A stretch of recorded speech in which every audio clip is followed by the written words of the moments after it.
Il faut savoir que le nerf de la guerre pour l'industrie pharmaceutique, c'est exactement le même que ceux qui fabriquent des voitures ou des frigidaires. C'est l'argent à la fin. Vous avez les actionnaires qui veulent du retour sur investissement.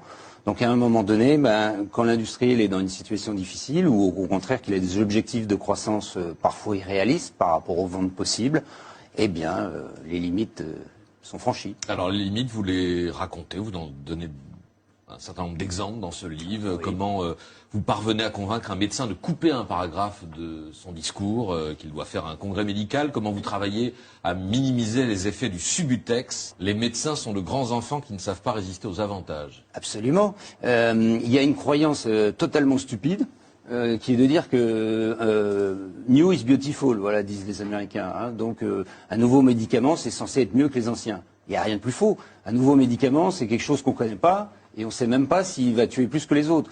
On l'a utilisé pour le mettre, avoir une autorisation sur 10 000 personnes. Mais on sait très bien que les accidents médicamenteux graves, c'est sur 100 000. Mais on le verra quand le médicament va être prescrit au bout de 100 000. Jusqu'au refus qui a entraîné votre licenciement en 2011 et que vous racontez au début du livre. Refus de valider les factures destinées à la rémunération d'un médecin, oui, un expert public, oui, auprès de l'Agence nationale de sécurité du médicament. Là, c'est quelqu'un qui, oui, directement avait un pouvoir de peser sur l'AMM, l'autorisation de mise sur le marché de ce médicament. Absolument. Vous avez la compagnie qui vient faire un roadshow. C'est assez habituel, c'est-à-dire que qu'est-ce que ça veut dire? C'est on vient voir les autorités de santé, on leur présente notre médicament, jusqu'à là, tout est normal. Et puis les autorités doivent décider si oui ou non elles vont accélérer le processus, si elles vont vous donner des ventes avant les ventes, les ATU, on appelle ça. Donc, c'est-à-dire certains malades peuvent en bénéficier avant l'autorisation européenne de lancement. Donc, c'est toujours de l'argent engrangé avant le moment T. Et puis, vous avez votre expert de l'agence qui est là et que vous payez.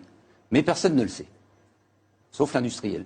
Et à la fin, la décision est prise évidemment dans le bon sens. Et là, vous dites c'est de la corruption. C'est ce qu'on appelle pudiquement le conflit d'intérêts. Voilà, il s'agit du Victrelis, qui est un traitement de l'hépatite C.